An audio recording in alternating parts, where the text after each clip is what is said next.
Pai querido, assim que nós oramos em nome de Jesus. Amém. Aproveitando que os irmãos estão em pé, nós vamos ler o capítulo 15 do livro do Êxodo. Versículo 1, capítulo 15, versículo 1 de Êxodo. Glória a Deus. Portanto, lhe farei uma habitação. Ele é o Senhor, Ele é o Deus de meu pai. Por isso o exaltarei. Amém. Pode sentar, por favor. Glória a Deus. Meus amados, nós estamos estudando o livro do Êxodo. Estamos fazendo capítulo por capítulo, versículo por versículo. E hoje nós chegamos ao capítulo 15. O capítulo 15 é aquele capítulo logo em seguida, depois deles terem atravessado o Mar Vermelho. Foi um sufoco muito grande, foi uma luta terrível, porque eles se viram apavorados diante do Mar Vermelho. Dos lados havia as montanhas, atrás vinha Faraó. O desespero foi grande, eles achavam que iam perecer naquele deserto. Alguns até chegaram até se arrepender de ter saído com Moisés, mas, para surpresa deles, eles viram a boa e poderosa mão de Deus, que abriu o Mar Vermelho e afogou, melhor dizendo, Faraó e seu exército, com carros, cavalos, cavaleiros, foram lançados no Mar Vermelho e mortos, vencidos pela mão poderosa do Deus de Israel. Foi um grande livramento.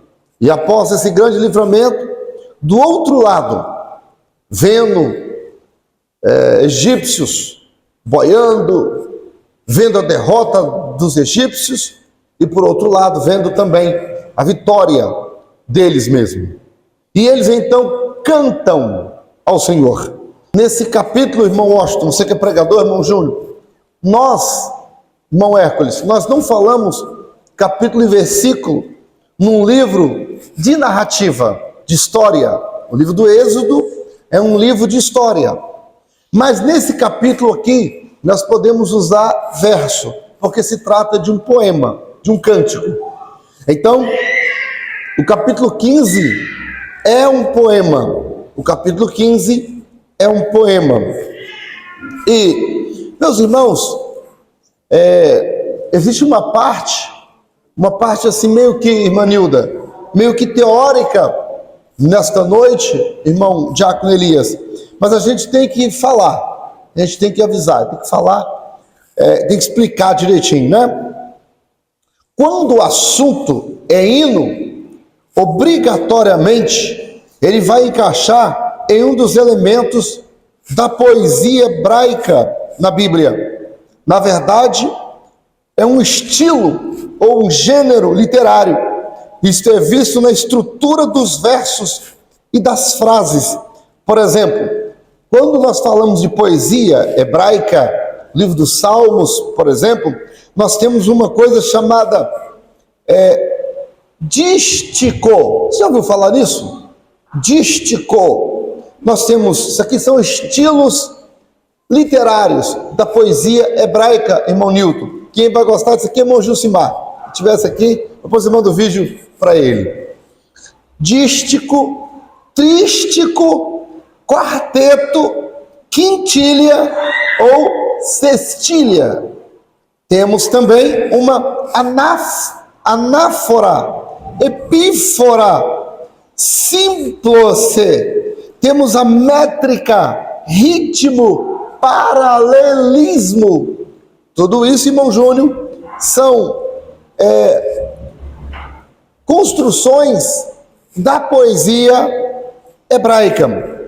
Só para você ter uma ideia, a anáfora é a repetição das palavras no início do verso, por exemplo, o Salmo 13, verso 1 e 2, ele começa assim: até quando, Senhor? Até quando, Senhor?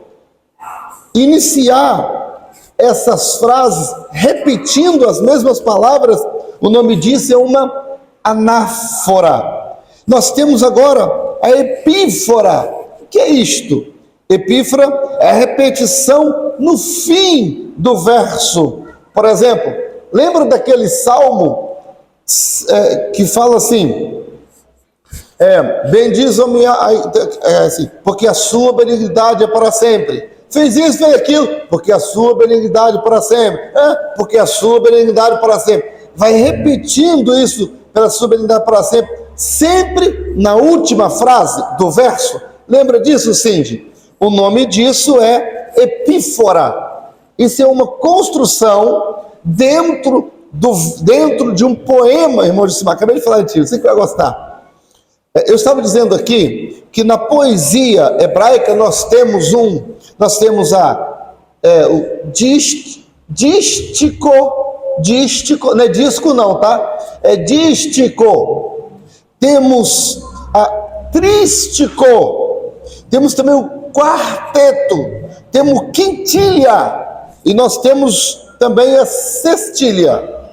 Ainda dentro da poesia hebraica nós temos a anáfora, que eu acabei de falar agora. Anáfora é quando repete as palavras no início do verso. Por exemplo, até quando, Senhor? Até quando, Senhor? No Salmo 13, verso 1 e 2. E nós temos a epífora, que é a repetição já no final, como diz aquele salmo, né? E minha benignidade dura para sempre. Tarará, tarará, porque a sua benignidade dura para sempre. Tarará, porque a sua benignidade dura para sempre. Isso é uma epífora. Mas nós temos ainda a símplose. A símplose é a mistura da anáfora com a epífora. Onde está isso? Salmo 118 e o verso 2. E o verso 2, ali mistura as duas. A sua benignidade para sempre, mistura. Diga e digam. Diga e digam. Diga e digam. Tem essa repetição e é também a mistura da repetição com a parte final do verso. Salmo 118, verso 2, tem um exemplo de símplose, ok? Muito bem. Só que, quando se trata do Êxodo, capítulo 15, irmã Cida, nós temos um paralelismo. Paralelismo. O que é o paralelismo? Ele pode se distribuir, irmão Hércules, em 3 partes. Dentro do paralelismo, nós temos o paralelismo sinônimo, e aqui vou mostrar aos irmãos, paralelismo sinônimo. Vou dar um exemplo do Salmo, depois a gente entra no capítulo 15, tá bom? Salmo 19, aqui é um paralelismo sinônimo. O que é isso? Salmo 119, Salmo 19, irmão Valdivino. Os céus declaram a glória de Deus, o firmamento anuncia as obras das suas mãos. O que é isso? As 2 frases no verso, elas são sinônimas, porém usam palavras diferentes para falar a mesma coisa. Fala a mesma coisa, só que usam palavras diferentes.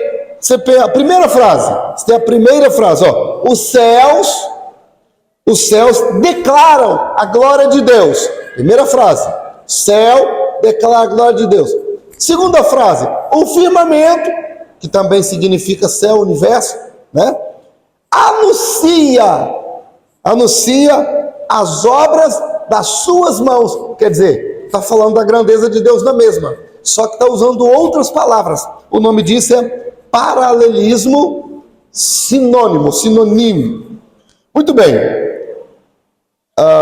Ainda no paralelismo, esse é o paralelismo sinônimo. Nós temos o paralelismo sintético. Temos o paralelismo sintético. O paralelismo sintético está, por exemplo, o Senhor é meu pastor.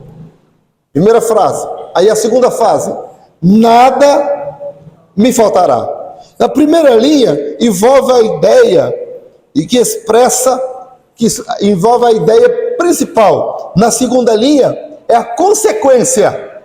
É a consequência. O Senhor é meu pastor, por consequência, nada me faltará. O nome disso é paralelismo sintético. Agora, eu tenho um outro, terceiro tipo de paralelismo, que é o paralelismo antitético. Agora já é o contrário. No Salmo 1, verso 6, porque o Senhor conhece o caminho dos justos. Aí a segunda frase, mas o caminho do ímpio perecerá. Tá vendo? Então é o contrário. A primeira frase, ela está oposta à segunda. O nome disso é paralelismo antitético. Pastor, por que você está falando isso? É porque tem gente que se mete a pregadora, e quer pregar no Salmo. Nunca nem ouviu falar no paralelismo. Nunca ouviu falar em um quiasmo. Nunca ouviu falar, por exemplo, nos que eu acabei de citar aqui, numa anáfora, numa epífora. Nunca ouviu falar, nunca, nem sabe o que é isso. E ainda diz que isso vai pregar. Eu sempre, quem é da sala do discipulado sabe, eu sempre disse, quão difícil é pregar na literatura sapiencial, sabedoria, poesia. Por quê? A maioria das pessoas não estudam literatura poética, mas quer pregar em cima do livro poético. Irmão, vou pregar aqui uma coisa simples, vou ler aqui o Salmo 23. Quem falou que é simples? Você já viu o desafio que é pregar em cima de um salmo? Porque para começar, o salmo, pastor, por que você não está pregando em Êxodo? Mas é o capítulo 15 de Êxodo é um salmo. O capítulo 15 de Êxodo é uma literatura poética. Então, quanto mais a gente estuda, quando eu entrei no seminário, irmão Wellington, eu achava, irmão Washington e o Wellington, agora que sei que olhei para um e falei o nome do outro. Mas quando eu entrei no seminário, eu entrei, irmã Maria Natal, com o peito empinado. Quando começou as aulas, irmão Newton, eu fui murchando. Eu fui murchando. Eu comecei a ficar com vergonha de mim mesmo, irmão Tiago, porque eu fui vendo que eu não sabia nem pregar. E aquilo que eu falava tudo errado. Então, daí, o nosso compromisso em poder estudar um pouquinho mais, aprender, para não falar o que não sabe. Pastor, se eu ler um salmo, e qual é o problema de eu não conhecer a estrutura do salmo? O problema é a interpretação. Porque se você não sabe que uma frase está em oposição à outra, e que o que o escritor do salmo queria dizer, você vai interpretar o salmo errado. E a interpretação da Bíblia errada, quando a pessoa interpreta a Bíblia errada, ela vai também aplicar erradamente. Eu acho que todos aqui devem ter ouvido falar de um pastor aqui na Serra, que ele era uma pessoa, né, com algumas dificuldades literárias, e ele leu no livro de Oséias, pega uma mulher, filha de prostituição, né, uma mulher adúltera e tal, e casa com ela e tal. Aí ele leu aquilo ali e falou assim, aí ele tinha uma irmã lá na igreja, que ele já estava meio, né, interessado na irmã, e ele então falou assim, Deus mandou eu se envolver com a irmã. E a irmã falou com o marido, e, né, falou que Deus mandou o pastor casado, e a irmã também casada. E quando ele foi ler, ele falou assim, lá estava adúltera, mas ele leu assim, vai e adultera com ela. Ele pulou o acento. Ele disse adúltera, ele leu adultera. Ele engoliu o acento agudo. Então, um acento, irmão, um acento muda a palavra. Uma vírgula muda o sentido. E como ele não sabia nada daquilo, ele lia, mas não sabia ler direito. Inclusive, nesse afã de que as pessoas não sabem ler direito, não sabem o que é um verbo, o que é um artigo, e a pessoa se mete a pregador, a ensinador, essas coisas, as pessoas se baseiam naquele texto que Deus escolheu as coisas desprezíveis desse mundo, as coisas loucas desse mundo, aí que Deus confundiu os sábios, aí a pessoa pega esse versículo, interpreta erradamente e fala, não, que Deus me deu sabedoria, que a sabedoria é de Deus, não sei o que, não sei o que. E aí confunde tudo e agora acaba levando muitas pessoas, igual esse homem, se envolveu com uma mulher casada, o homem, coitado, era simples, a mulher mais boba ainda, foi na conversa desse elemento, e a coisa ficou feia. Quem acabou descobrindo foi um repórter, que nem crente era, mas quando ele foi ler, o senhor não está confundindo, porque aqui não está adultera não, que tem um acento que está dizendo adúltera. Aí o pastor caiu em si e falou assim, foi até bom você falar, porque uma coisa leva a outra, quer dizer, tá vendo? Quem acabou descobrindo foi um ímpio. Olha que vergonha, né, meus irmãos? É por isso que a Bíblia diz, em 1 Timóteo, capítulo 3 e o versículo 15, essa memória não me trai, diz assim, procura apresentar-te a Deus aprovado como um obreiro que não tem de que se envergonhar, mas que maneja bem a palavra da verdade. Não é manejar mais ou menos, é manejar bem. Já Paulo, escrevendo a Tito, capítulo 1 e o versículo 9, diz que o obreiro tem que ser poderoso nas escrituras, tanto para ensinar como para convencer contradizentes. Então, meus irmãos, a gente precisa estudar a palavra de Deus. Mas aqui na congregação, eu estava pensando e louvando a Deus pela vida de todos os irmãos, esta igreja querida, aqui na Rodovia do Sol, é um povo que ama a palavra de Deus. Aí você vê que na sexta-feira a igreja está cheia, né? Você anda por aí e você vê os pastores reclamando, mas aí as pessoas falam, isso é geral, e eu olho assim, eu não falo nada, com respeito, mas lá por dentro de mim, eu dou glória a Jesus, porque eu penso assim, lá na Rodovia do Sol não é assim, aqui o povo tem sede, tem fome da palavra de Deus, amém? Glória a Deus. Então, é por isso, agora, dá uma olhadinha para o capítulo 15 de Êxodo, é um paralelismo, só que no livro do Êxodo, nós temos aqui vários tipos de paralelismo. Nós temos aqui o primeiro, o paralelismo sinonímico. Paralelismo sinonímico. Onde, pastor? Versículo 2. No versículo 2 está escrito assim. Versículo 2. O Senhor é a minha força e o meu cântico.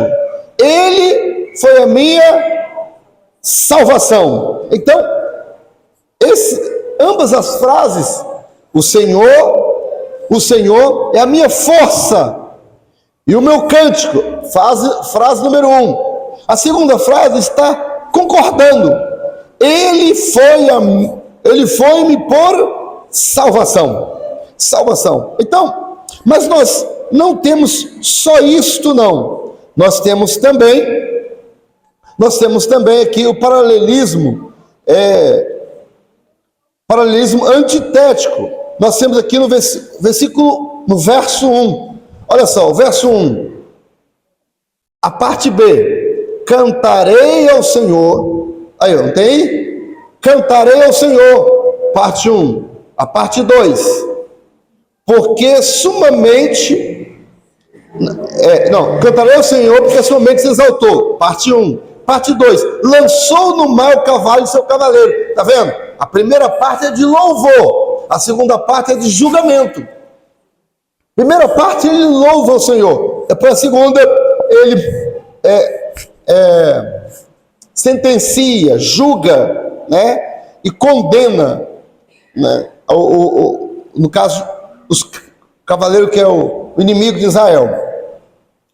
Por último, quando olhamos todo o Salmo, e assim sucessivamente, verso por verso, nós temos aqui verso 2, verso 3, verso 4, e assim sucessivamente, nós vamos encontrando estruturas diferentes de paralelismo. Então, a pergunta que não quer calar nesta noite é: pastor, e o que isso, trazendo uma aplicação para a nossa vida, o que isso tudo nos ensina? Então, nós temos aqui todo o capítulo 15, que é um cântico, que é um poema de louvor ao Senhor, falando da grandeza de Deus. E aqui tem uma estrutura paralela, é um paralelismo, ok? Dentro do paralelismo, nós vamos encontrar a estrutura antitética, nós vamos encontrar a sinonímica e nós vamos encontrar também a estrutura sintética, ok? Muito bem. Agora, aplicando, quais são os segredos da adoração nesse poema? Quais são os segredos? Primeiro, cantar ao Senhor pelas vitórias. Cantar ao Senhor pela vitória. Diz assim, verso 1: cantarei ao Senhor. Dá uma olhadinha aí para a palavra Senhor. Como é que ela está? Senhor está com todas as letras maiúsculas? Sim ou não? É este nome, Senhor, aqui, com todas as letras maiúsculas, irmão Boaventura, é o tetragrama. É o nome Yahvé. O judeu, quando ele está lendo isso aqui, ele fala Adonai, que ele não pronuncia o nome do Senhor. Então, cantarei ao Senhor, porque sumamente se exaltou. Então, e o texto continua dizendo: lançou no mar o cavalo e seus cavaleiros.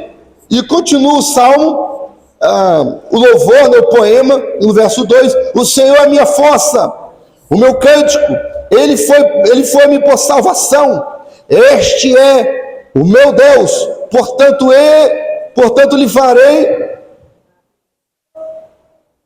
uma habitação, ele é o Deus de meu Pai, por isso o exaltarei. Cantar ao Senhor pelas vitórias. Cantar ao Senhor. Então, primeira coisa que eu aprendo numa adoração é que eu devo louvar ao Senhor, eu devo exaltá-lo por vitórias que o Senhor me tem dado. Qual é a maior vitória que um crente pode receber do Senhor? Qual é a maior vitória? A salvação. A salvação da alma. A salvação da nossa alma, irmãos, é o maior presente. Se você estiver com câncer, estado terminal, desenganado no médico, se eu curar essa pessoa e ela morrer desviada, adiantou o quê? Nada. Você vai para o inferno. Não adiantou nada. Então o maior milagre não é a cura de uma enfermidade. O maior milagre não é te enriquecer. O maior milagre é a salvação. E você, hoje, já agradeceu a Deus pela salvação? Você pode cantar ao Senhor, bendizê-lo pela salvação. O Senhor me salvou. Eu estava perdido. Eu estava sem Deus, sem paz. Eu sou salvo, tenho certeza absoluta. Eu sou salvo. Eu sou salva.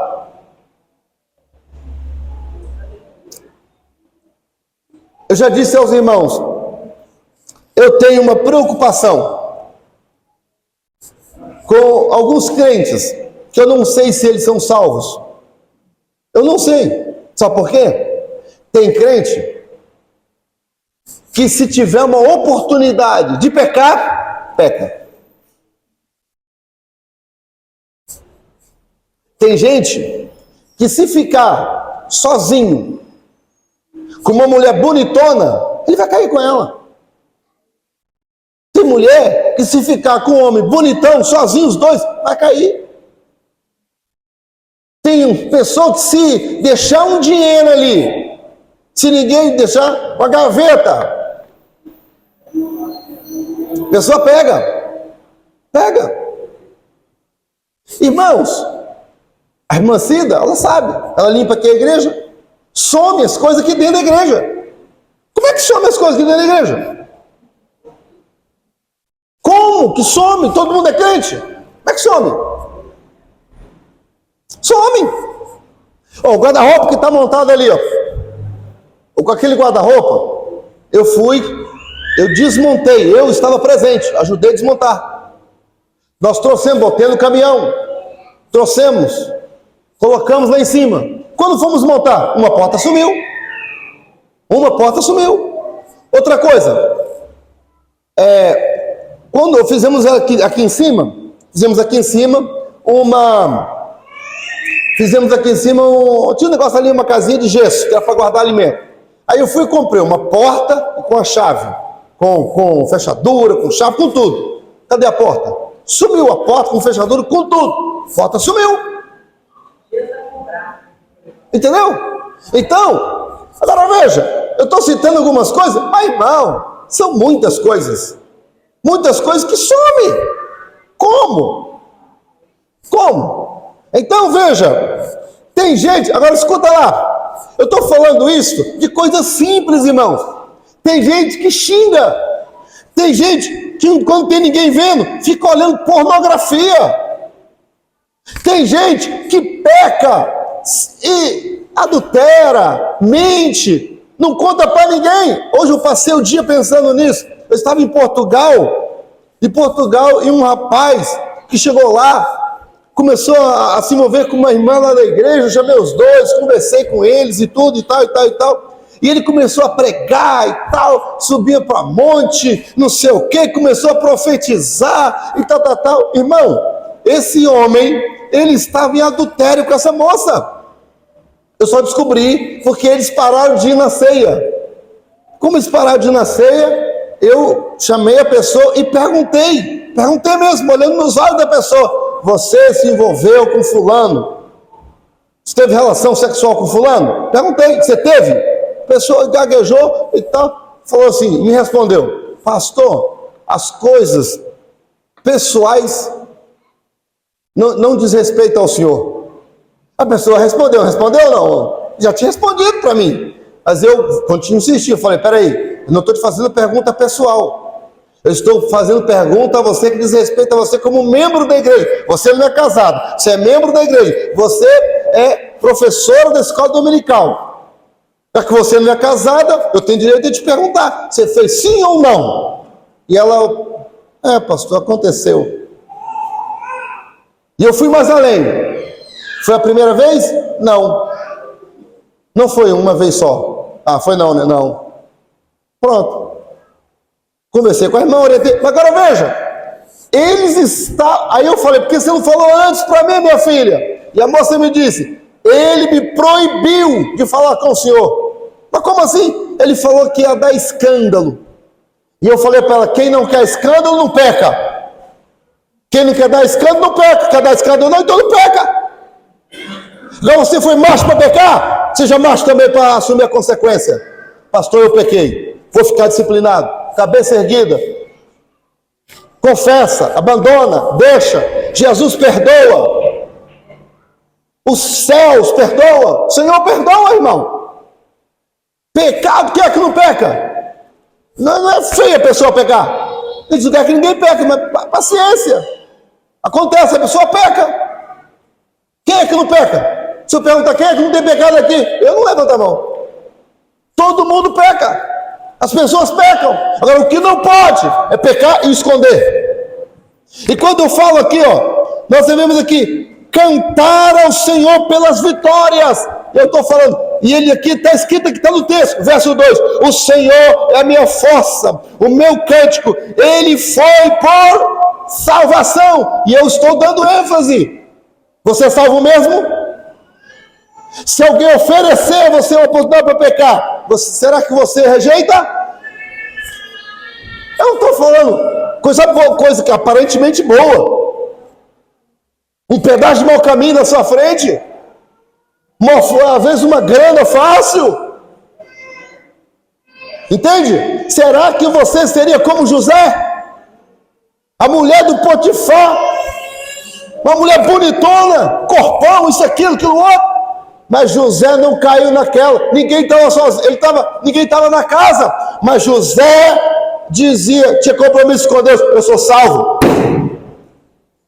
Sou salvo. Então é cantar ao Senhor pelas vitórias, inclusive vitória de fugir do pecado. Você chegar aqui na igreja, dobrar o seu joelho e falar: hoje foi um dia que não tinha ninguém vendo. Hoje foi um dia que não tinha ninguém olhando. Eu poderia pegar aqueles R$100, eu poderia mentir, eu poderia tirar proveito, eu poderia, se ninguém ver, ninguém não quer ficar sabendo. Mas eu não fiz. Senhor, tu sabe, ajoelha aí, a lágrima quente cai, você vai falar em mistério com o céu, você tem comunhão com Deus, porque o pecado bateu na sua porta, mas você pode cantar ao Senhor pela salvação, você pode louvar o Senhor, aleluia, glória a Deus. É isso, é adorar, sabia? Isso é adorar a Deus. Agora o que adianta? A pessoa cantar, levantar a mão, chorar, não sei o que, está bem em pecado. Que adianta? Não adianta nada. Na escola, às vezes, aqui os adolescentes, que adianta cantar aqui lá na escola, cantando música mundana? Não estou dizendo que vocês fazem, não. É em geral, porque não é só adolescente que pode cantar música mundana, não. Tem adulto também que canta, conta piada mundana, acha graça, assiste coisas que não convém, né? Bom, em primeiro lugar, esse salmo nos ensina, esse canto nos ensina a exaltar o Senhor pelas vitórias. A segunda coisa que nos ensina esse salmo é adorar a Deus em detalhes pelas vitórias. Verso 4. Isso aqui, ó: lançou no mar os carros de Faraó e o seu exército. Os seus escolhidos príncipes afogaram-se no mar vermelho. Os abismos se abriram, desceram às profundidades como pedra. Sabe o que é isso aqui? Eles estão lembrando dos detalhes da vitória. Você tem alguma vitória que pode levantar sua mão e se exaltar o Senhor por detalhes da vitória? Aleluia! Detalhes! Ah, irmão, eu posso. Canta rabachuri, canta rabanaço. Detalhes. Às vezes, quando eu lembro da história do João Vitor, estava no hospital, uma coisa fala, foi lá, ficou internado, e o Senhor curou. Amém. É a vitória no geral. Agora a vitória em detalhes é quando chegava a médica, é quando olhava que a pressão ia lá embaixo, que o coração estava batendo 5/3, que a médica ficava em pé, parecia que eu estava vendo a médica lá em pé, esperando o coração parar. O batimento estava 5/3. Ele estava tendo falência múltipla dos órgãos. A mão do João Vitor inchou, igual quando você pega uma luva e assim, ó, a mão dele ficava inchada assim, os dedinhos dele ficavam assim, ó, esticados, tão inchado que ficou.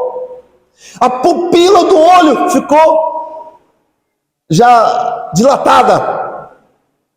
E eu olhei nos olhos, comecei a lembrar do cemitério. Eu me via lá no cemitério, fazendo a cerimônia fúnebre de várias pessoas que tinham falecido na época do Covid.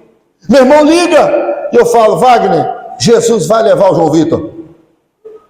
E ele falou assim: não entrega os pontos, mano. Essa palavra, não entrega os pontos. Olhei para o relógio, desliguei aquele celular, olhei para o relógio, faltava 8:45 da noite. Eu dobrei o joelho e levantei no outro dia. Não, a noite inteira Só levantei do joelho no outro dia, quando era 7:30 da manhã, quando eu olhei assim para a sacola aquele saco de fazer o xixi, não sei como é que é o nome que fala, aquela sonda, quando eu olhei, ela estava pela metade. Já tinha 2 dias, ela não está seca. Quando eu olhei, a sacola estava pela metade, porque a doutora falou que o rim parou de funcionar. E quando eu olhei, está com infecção generalizada. Quando eu olhei, a sacola pela metade, eu levantei falando em línguas. São detalhes do milagre. Aleluia! Glória a Deus! Eu estou contando um, poderia contar muitos outros, de coisas íntimas, de tentação, de prova, de dificuldade. Mas o Senhor foi a minha salvação. A Bíblia diz assim, ao que vencer. Você pensa que eles cantaram aqui, mas não foi assim não. Eles passaram por um momento de provação, de luta, de dificuldade. Mas no momento H, na hora final, o Senhor interviu. Quantas pessoas que se apavoram não chegam a cantar o cântico da vitória, porque desistem antes. Vocês estão compreendendo? Mas aqui eles começam a cantar, eles começam a lembrar dos detalhes. Verso 4, lançou no mar os carros de Faraó, especificamente. O seu exército, estão lembrando? Os seus escolhidos príncipes, soldados escolhidos príncipes, afogaram no Mar Vermelho.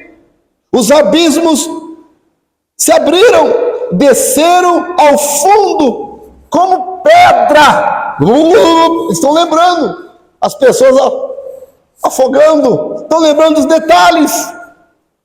Em terceiro lugar, adorar a Deus pelo que Ele é. Verso 11 ao 18. Versículo 11. Aqui ele continua falando dos detalhes. Verso 7. E com grandeza da sua excelência, derribastes os que se levantaram contra ti. Deus faz isso. E é bom a gente estudar, irmão, em detalhes assim a palavra de Deus, para a gente saber que o nosso Deus é grande. E que se alguém, irmã Jussiara, se levantar contra nós, nosso Deus é grande. Ele derruba quem se levanta contra nós. E aí, verso 8. E com sopro de suas narinas, amontoaram-se as águas, e as correntes pararam como um montão, e os abismos coalharam-se para o coração do mar. Quer dizer, ficaram tudo parado lá. Verso 9, o inimigo dizia, perseguirei, alcançarei, repartirei os despojos, fartar-se-á a minha alma deles, arrancarei a minha espada, a minha mão os destruirá. Plano do inimigo. Aqui, o inimigo pode falar. Verso 9, o inimigo dizia, Mancida, pode falar o que for o inimigo. Aqui, e aqui, perseguirei, alcançarei, irmã Cláudia, está aqui, repartirei os despojos. O inimigo está falando só que vai, deixa ele falar. Irmã Maria, amigo, deixa eu falar. Agora, ao verso 10, sopraste com o teu vento, Senhor, o mar os cobriu, afundaram-se como chumbo em veementes águas. Olha o que vai acontecer com o inimigo. Deixa eu falar, irmão Evangelista Júnior. O inimigo, irmão Valdivino, vai afundar como chumbo. Como chumbo. A gente não deseja, mas não mexe com crente não, porque o nosso Deus trabalha dessa forma. Agora olha o verso 11. Eu estou falando verso porque aqui trata-se de um poema, tá? É o livro do Êxodo, mas é um poema. Verso 11 agora. Ó Senhor, quem é como tu entre os deuses? Agora aqui, o verso Deus está assim, devemos adorar a Deus pelo que Ele é, exclusivo. Primeiro, nós devemos cantar ao Senhor pelas vitórias. Segundo, devemos adorar a Deus pelos detalhes da vitória. Terceiro, devemos adorar a Deus pelo que Ele é. Verso 11. Quem é o Senhor? Quem é o teu Deus? Quem é o nosso Deus? Que começa a falar um pouco dele. O Senhor é, ó Senhor, ó Senhor. É esse que tá? Ó Senhor. Quem é como tu entre os deuses? Quem é? Essa aqui é uma pergunta retórica. Quem é? Quem é como nosso Deus? A resposta é o quê? Ninguém, Daiane. Ninguém é como nosso Deus. Quem é como nosso Deus? Quem é como tu? Glorificado em santidade, terrível em louvores, operando maravilhas. Quem é? Quem opera maravilhas? Sabe o que é maravilha? Maravilha é aquilo que você fica assim, ó. De boca aberta. E Larissa? É desse jeito, a Larissa riu. É isso. Maravilha é aquilo que você fica tão espantado. Você fica de boca aberta, irmã Missilene. Irmã Helene, maravilha! Quem é como o nosso Deus que faz maravilha? A resposta é: ninguém. Agora, olha só o verso 12. Estendeste a tua mão direita, a terra os tragou. Aqui, nesse verso 12, há um exemplo aqui. Se eu perguntasse aos irmãos, esse irmão estão fera mesmo. Verso 12, tem duas frases. Isso aqui é um exemplo de paralelismo o quê? Paralelismo antitético, sintético ou sinonímico. Hein? Vocês concordam com a Sheilane? Hein, meu avô divino? É um paralelismo, verso 12. Antitético, sintético ou sinonímico.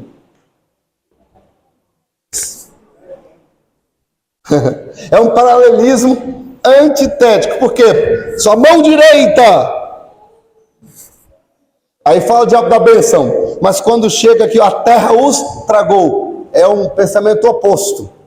Derrotou o inimigo, a mão direita derrotou o inimigo.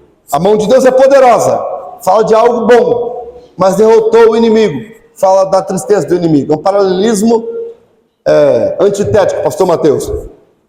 Então, verso agora 13. Com tua beneficência guiaste o teu povo, que salvaste, com a tua força o levaste à habitação da tua santidade. Agora é o quê? Que paralelismo é esse? Sinonímico. Por quê? Usam palavras diferentes para dizer que guiou o seu povo, salvaste e levou para a sua santidade. Então, a segunda frase está reforçando a ideia principal, que é a primeira. Versículo 14. Os povos ouvirão, eles estremecerão, apoder-se-á uma dor dos habitantes da Filístia.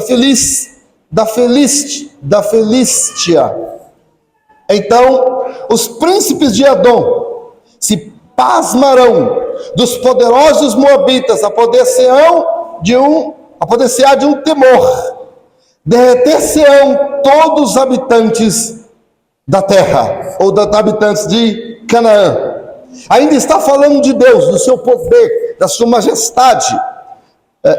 Verso 16: espanto e pavor cairá sobre eles, pela grandeza do teu braço, emudecerão com pedra, até que o teu povo haja passado, ó Senhor, até que passe este povo que adquiriste. Ainda continua: tu introduzirás e os plantarás no monte da tua herança, no lugar que tu, ó Senhor, aparelhaste para a tua habitação, no santuário, ó Senhor, que as tuas mãos estabeleceram. E aqui fecha no versículo 18, ou melhor, no verso 18, o Senhor reinará eternamente e perpetuamente. O verso 18 é um poema também sinonímico. o Senhor reinará eternamente, depois e perpetuamente. Então, quando nós olhamos para o verso 1, cantarei ao Senhor, começa a poesia, o cântico, começa exaltando ao Senhor, passa pelo livramento do seu povo e termina julgando os inimigos. Depois de julgar os inimigos, o Senhor reina. O Senhor continua no domínio. O Senhor continua no poder. O Senhor, e olha o verbo do verso 18, o Senhor reinará. Reinará está no passado, no presente e no futuro. Reinará.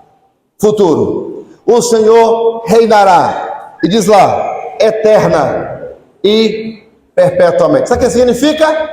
Tudo está no comando do teu Deus. Não se espante.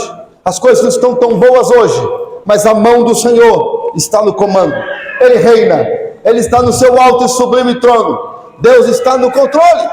É verdade, Manilda, que a gente tem que fazer nossa parte, irmã Maria das Graças, mas o Senhor reina.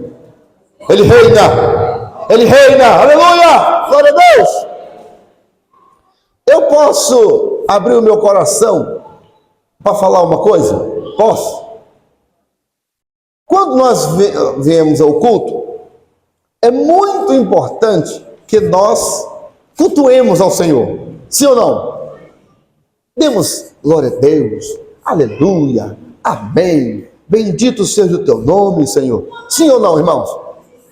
Não que a gente estivemos aqui, não que estejamos aqui agora buscando que você fique fazendo isso ou fazendo aquilo, mas uma coisa é certa, o nosso culto, ele é individual e coletivo. Já que você está no culto, eu estou dizendo, o Senhor reina, eterna e perpetuamente. Não seria um momento de você dizer glória a Deus, aleluia, porque o Senhor é rei sobre a sua vida. O Senhor, Ele é rei sobre os seus negócios, Ele reina, Ele cuida, Ele protege, Ele te abençoa. O Senhor é a tua salvação. Não seria uma hora de você glorificar, mas ainda tem gente que chega mudo e sai calado, sem glorificar o Senhor. Eu daqui, pregando, eu observo, e às vezes, eu sei que algumas pessoas, não estou fazendo crítica não, tá, irmão? Eu sei que a pessoa está cansada, fez um esforço terrível para vir, hoje é sexta-feira, eu entendo isso, tá? Entendo tudo isso.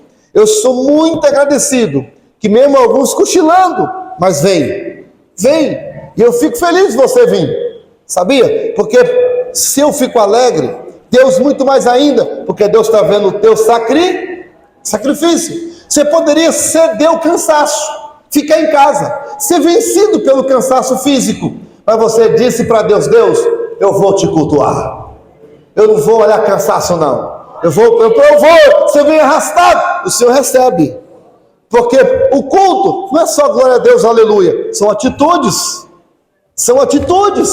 amém? É importante falar isso também, né? Ok, repetir adoração por vitórias específicas. Nós aprendemos aqui a repetir adorações, verso 19. Como é que está acompanhando aí? Êxodo 15, verso 19. Porque os cavalos de Faraó, com seus cavalos,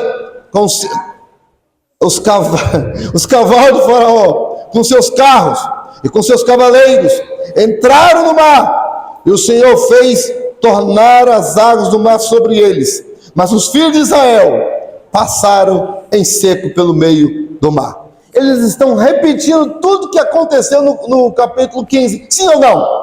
Mas eles estão repetindo e agora louvando ao Senhor. Vale a pena repetir. Glória a Deus. Aleluia. Obrigado, Senhor, porque me salvastes. Obrigado, Senhor, porque me perdoastes. Obrigado porque me batizou com o Espírito Santo. Obrigado pelo livramento. Obrigado pela família. Glória a Deus. Adore o Senhor. Amém? Vale a pena. Então, esse poema está nos ensinando que devemos repetir louvores ao Senhor por vitórias específicas. Por último, indo para a fase final aqui, agora já é um versículo, né? Versículo 20, porque aqui já acabou o poema, versículo 20.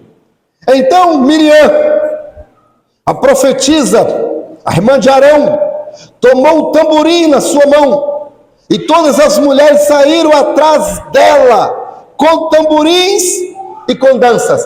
Eu vou ler o capítulo, os versos todos, porque eu quero corrigir uma coisa que muitos pregadores falam, pastor Mateus. Versículo 21. E Miriam lhes respondia: cantai ao Senhor, porque sumamente se exaltou e lançou no mar o cavalo com seus cavaleiros. Depois Moisés... Bom, já viu o pregador pregando e dizendo que Miriam pegou o pandeiro e saiu: só o Senhor é Deus, só o Senhor é Deus. Já viu? Eu já cansei de ver. E eu estou procurando no texto onde que Miriam cantou, pastor Mateus, dizendo que só o Senhor é Deus. Não tem. Isso é invenção. Miriam não disse isso. O que Miriam disse? Miriam disse: cantai ao Senhor, porque sumamente se exaltou e lançou no mar o cavalo e o cavaleiro. Isso que ela cantava: cantai ao Senhor, porque é isso que ela falou: cantai ao Senhor. E aqui o que eu aprendo? Que eu devo influenciar pessoas para adorar a Deus. Vou repetir: o que eu aprendo? Eu devo influenciar pessoas para adorar a Deus. Miriam pegou o tamborim. Diz aqui quem pegou o tamborim, ó. Então, ó, versículo 20. Miriam, profetisa, irmã de Arão, tomou um tamborim da sua mão. Todas as mulheres saíram atrás dela. Irmã Lauriane, todas as irmãs saíram atrás de Miriam. Miriam influenciou a irmã Elaine, as demais mulheres, e ela saiu atrás para quê? Para adorar. Para adorar o Senhor, irmã Débora. Então, a pergunta é: a quem você, estamos influenciando para adorar? Para adorar o Senhor. E quando eu falo adorar, não é só cantar, não. Quando alguém, adolescentes, jovens, quando alguém te oferece bala de Cosme e Damião, que você não pega, você está adorando a Deus. Quando alguém te dá uma roupa curta para você usar, que você não usa, você está adorando a Deus. Quando um rapazinho bonitinho lá, Radassa, aparece que namorar com você olha para cá do camarada, não é crente, aí você chuta aquele laço, misericórdia, Jesus. Que você dá um fora no rapaz, você está adorando a Deus. Por quê? Luz não comunica com as trevas. Quando aparece um pecadão, que você abandona o pecado para lá e resolve servir o Senhor, você está adorando a Deus. Quando ninguém está vendo, seu pai não está vendo, sua mãe não está vendo, ei, aqui, o pastor não está vendo, tem ninguém vendo, mas Deus está vendo. E o diabo chega com aquela bandejona, ó, o diabo, aquela bandejona, e você rejeita, você está adorando a Deus. Agora escuta, será que, eu falo isso sempre para o João Vitor, você está influenciando seus amigos lá para ir para ser crente? Quando eles falam palavrão, chega lá na escola do João Vitor, fui levar o João Vitor, irmão, um adolescente falando com o outro. O adolescente falava assim: ô viado, isso aqui não é viado, é viado, viado, isso aí, viado. Aí um falava com o outro: pois é, viado, não, viado, esse não, viado. Gente, o negócio é aquele. Eu olhei assim e falei: ô João Vitor, que trem é aquele aí, João Vitor? Aí o João Vitor falou assim: eles falam assim mesmo. Assim mesmo não, rapaz. Oxe, vocês não estão entendendo? Então, irmão, você está influenciando quem? Essa pergunta. Miriam influenciou a mulherada toda, irmã Lauriane. E quem você está influenciando? Pessoal xinga, você xinga também? Você vai fazer o joguinho deles só para ficar na turminha? Não! Seja a luz nas trevas! Seja a luz nas trevas! Influencie alguém! Aleluia! Glória a Deus! Seja influência! Miriam pegou o tamborim, aquilo, e ele saiu louvando a Deus. A mulherada saiu atrás dela, influenciada. Ela estava influenciando mulheres para adorar a Deus. Aleluia! Glória a Deus! Outra coisa que nós aprendemos aqui, saber que depois do culto fervoroso igual esse, tem um deserto para atravessar. Não me silene, versículo 22, olha aí, ó. Qual é a primeira palavra que está no versículo 22? Doce, fala para mim. Depois de um culto pentecostal, mistério,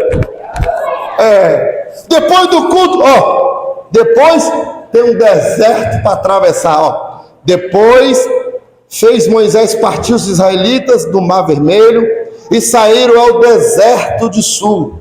E andaram 3 dias no deserto e não acharam o quê? Na vida cristã faz parte, irmão Boaventura, depois de uma grande vitória, depois de um grande livramento, depois de uma grande bênção, se prepara, vai ter deserto para atravessar. Você vai ter sede? E aí? Não vai ter água não.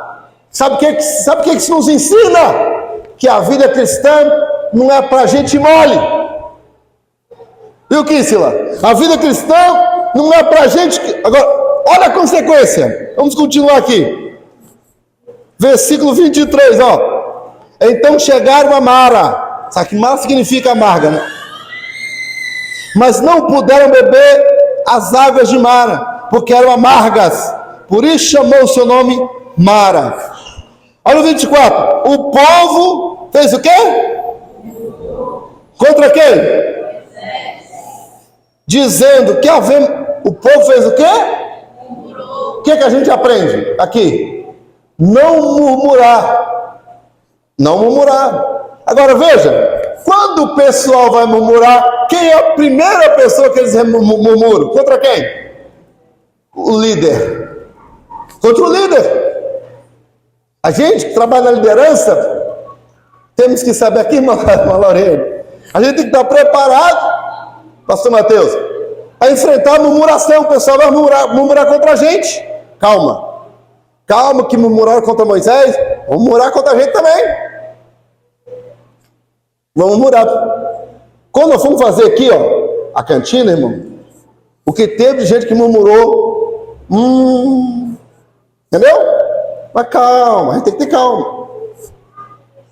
A gente tem que ter calma, né? Murmuraram contra Moisés. Murmuraram. O que significa?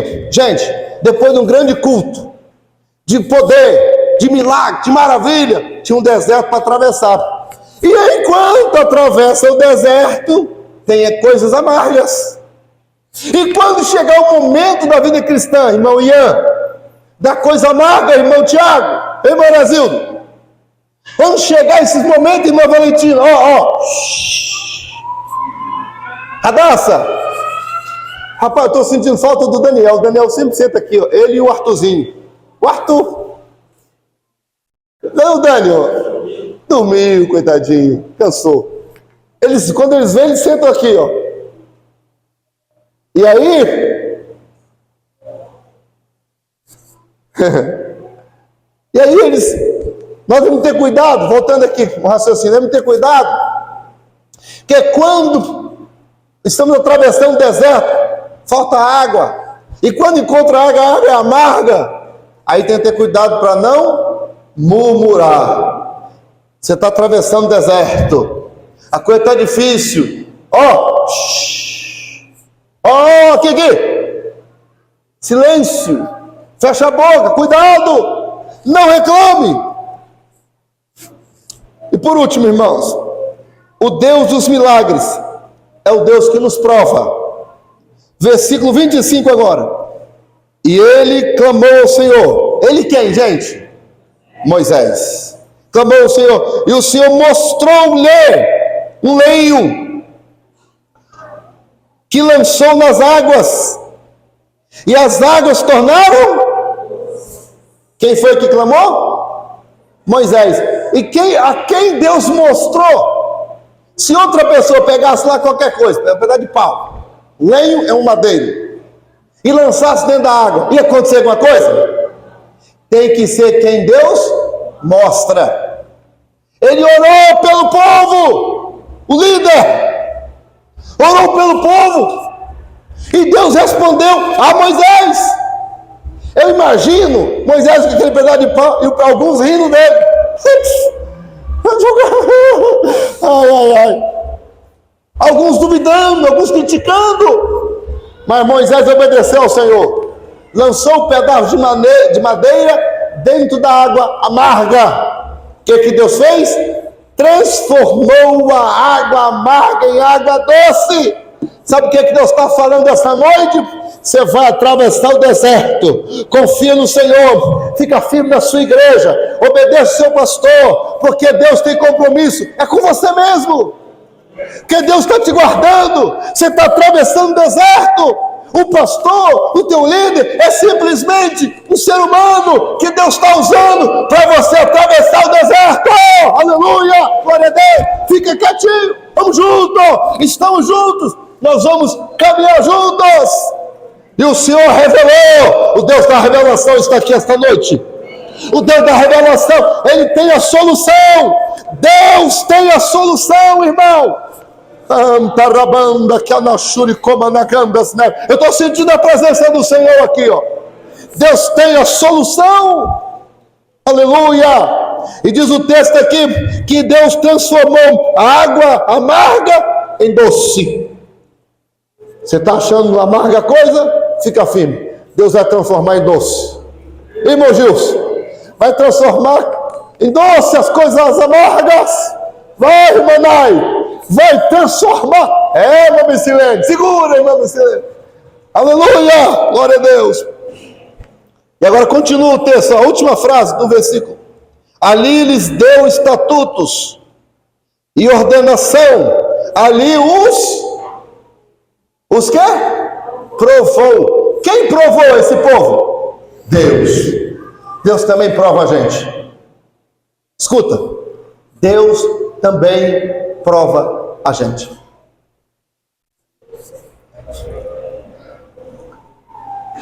Uma vez, me lembro na escola de missões. Cheguei assim na escola de missões, fui dar aula.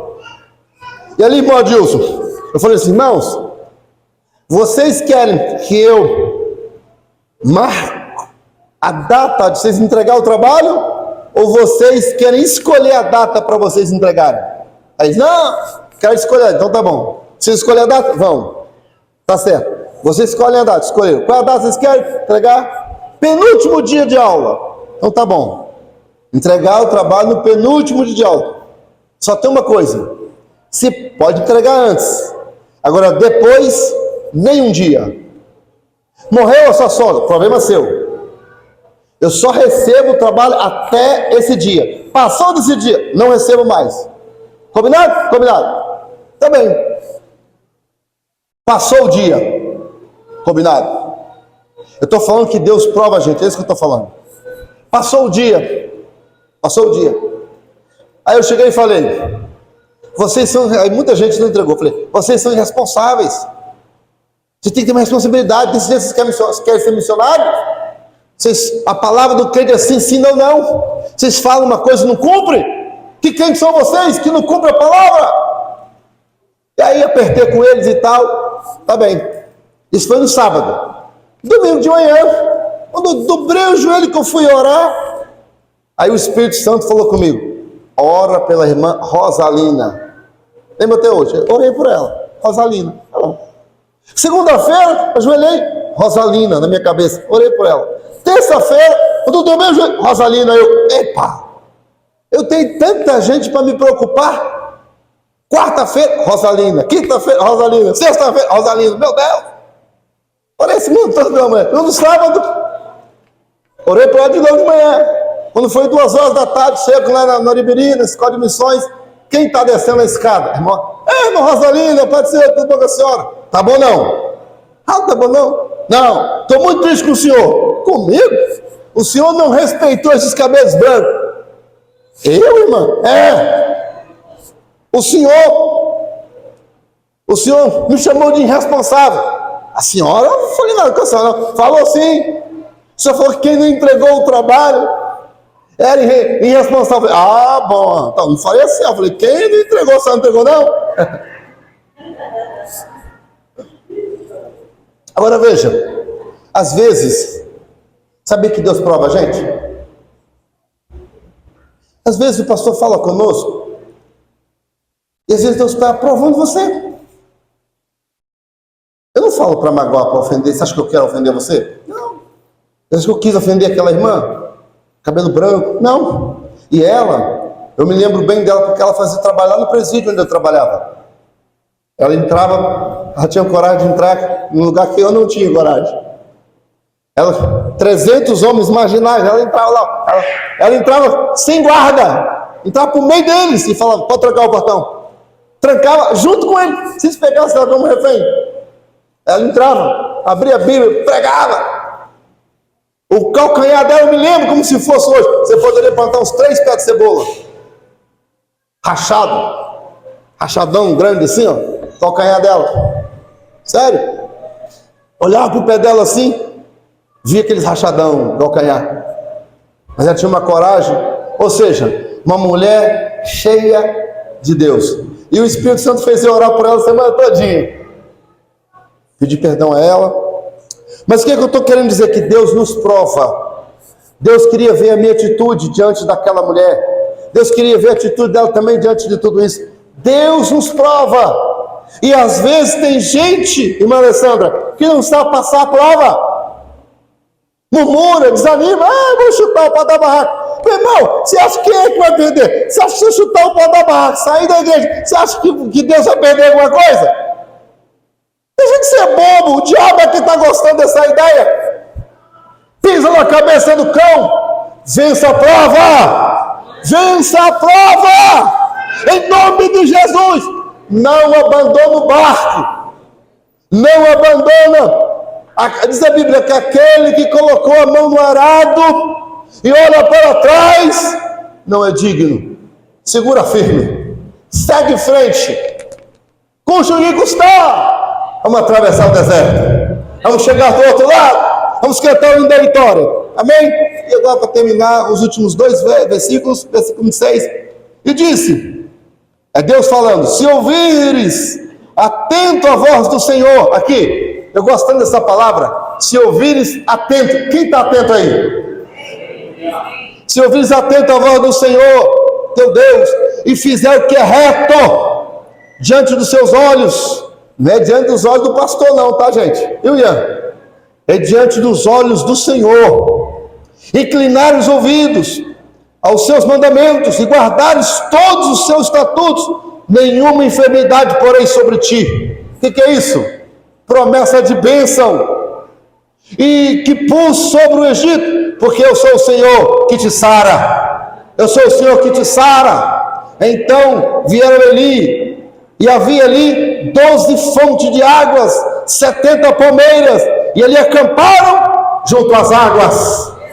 Sabe o que é isso? Deus está te guiando. Você vai estar na sombra, você vai estar debaixo das palmeiras de Deus. Aleluia! Você vai estar nas 70 fontes de águas, ou melhor, nas 12 fontes de águas. Você vai estar uma fonte para cada tribo. Você vai estar não, é fonte. Quem quer chegar nas fontes?